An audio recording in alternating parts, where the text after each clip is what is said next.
here I am. I am a nomad right now. I'm turning 52 at the end of January.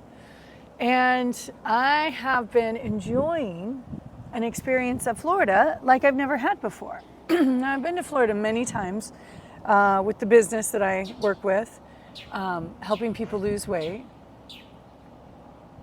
but not staying. So I popped in for events and I trained physicians and would do different experiences with the company and the organization that I work with, but never just to see if I could live here. And what I'll say, if you look at the differences between the West Coast and the East Coast, I think there's a lot of positive things about both. I feel like, and this could just be a judgment, so I want to say that, but the West Coast, where I was staying, has more of an Asian culture influence. It did have Hispanic predominantly and still does have a lot of that culture, but I've noticed a big increase in the Asian culture. And for me, the difference between Hispanic and Asian is significant. Hawaii also has an Asian culture. And what that experience in my eyes is, it's very safe in the Asian culture. It's got a little bit more structure, a little bit more edges, more rules. But like I said, I feel very safe there. And then here I am in the Latino culture, which is a little different than the Hispanic culture that I have known for many years in West Coast. But the Latino culture is a whole new, interesting culture. And what I really find fascinating about Florida is the combination of the Colombians, the Cubans. I mean, there's people from all over the world here. And then the culture with the Jamaican and Barbados, and that cultural connection or mashup is so interesting.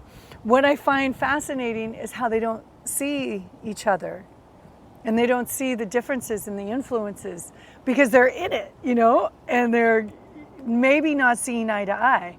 But the number one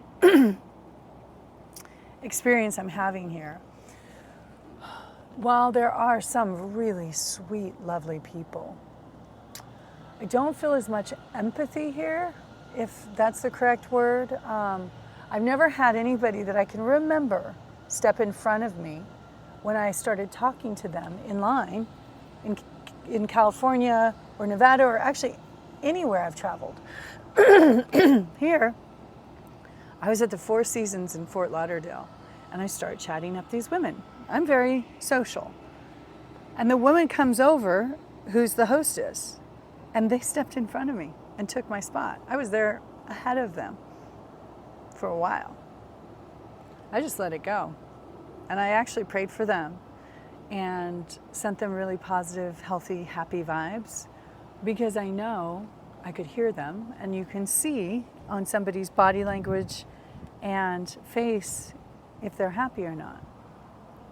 And I just had that feeling that some of the people I feel that I have come across and the cultures that I've experienced would benefit from pulling up, not being in it, meditating, connecting with self, observing Mother Nature. Here there's more birds and wildlife than I had any idea. I've met the same hawk 3 times. And to me, that's Mother Nature's opportunity for you to connect with it, fill yourself up with Mother Nature. I have an amazing meditation that I absolutely love. I do it every day. And it's a connection with the planet. And Mother Nature has a field and energy that I just allow to fill me up so that I'm in my body. And I'm present for all the nuances of, how people survive, their survival patterns, but also how people thrive. And I've gotten to a place where I can laugh at my own stuff because, like I said, part of the reason I gave back all my bags and all my stuff, they put everything into a plastic bag or a box that I was purchasing, is because I'm living out of 2 bags. I'm a full-on nomad. I have nothing but 2 bags. And I don't want a bunch of extra bags and boxes because what am I going to do with it? Just throw it out here. So I'd rather have them throw it out. But it was interesting because the woman asked me, you know, what part of the country I was from. And I said the West Coast. And she was, oh yeah, Miami doesn't care about Mother Nature or doesn't care about the planet. And I thought that's really sad. If that's true, which I am speaking to one woman and I just keep that in mind, her perspective is Miami people don't care about the planet. So I can choose how I am interpreting this whole experience. Fortunately, I'm at that choice. And what I choose to do is meditate, ground myself, stay present with each nuance that's happening rather than judging it, asking, what can I learn from this? Why is this showing up for me? And part of my belief is that I am in Florida to spread some loving light. Maybe to help someone have some more empathy for a cultural difference that they're not understanding or recognizing.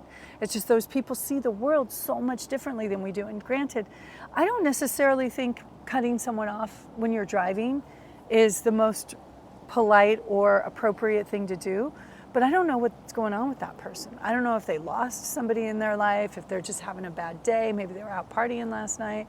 So choosing empathy or being curious in my beingness is helping me be more present in this experience that I'm having in Florida. And it's allowing me to consider, would I want to live here 3 or 4 months out of the year? Because I'm going to be in Puerto Rico a couple months out of the year indefinitely, because one of my favorite souls is living there, one of my besties. And I want to watch her grow up. So being in Florida makes sense. But how long can I be in Florida with the tropical storms where Mother Nature is pushing back? We'll see.